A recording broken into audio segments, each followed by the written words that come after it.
Across the north of the UK, well, that's the very strong wind. In fact, it's been very windy in the last couple of days, almost everywhere.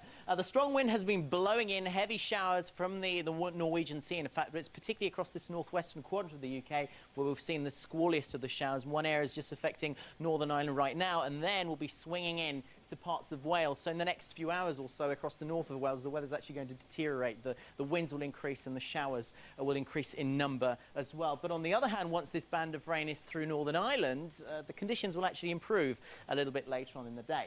Now, for Scotland, certainly the worst of the weather is across the north, across Highland, heavy rain and some winds, sometimes blowing at 60 miles an hour. The south of Scotland, not too bad. But notice the east of the UK, other end of the spectrum. In fact, it's not too bad here at all. The winds aren't as strong as they were yesterday, for example. There's quite a bit of sunshine around, so it's not a bad autumn's day out there. In fact, if you're sheltered from the wind and you escape the showers, it feels quite pleasant in the sunshine.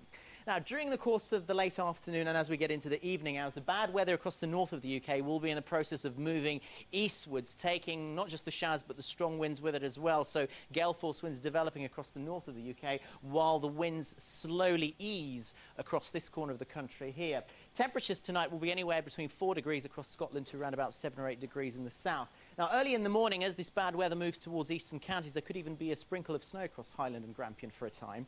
And tomorrow, it's a completely opposite picture compared to today. It's towards the east where we have the heaviest of the rain, strong winds, especially around the Lincolnshire coastline, the north coast of Norfolk, pretty miserable, I should think, and cold, whereas further westwards across the UK, it shouldn't be too bad. So that's the end of the week. How about the all-important weekend? And I have to tell you, it's not looking too great. We've got a succession of low pressures, one here coming our way for Saturday, and there's another one here which will make its presence felt during the course of Sunday. So let's get Saturday out of the way first of all. There is a light at the end of the tunnel for folks across Scotland, though, because here we're expecting some decent weather on Saturday. However, Northern Ireland, much of Wales and England, it looks as though it'll be grey, cloudy, and there'll be some strong winds as well. And basically that process continues into Sunday as well. Although Northern England, for example,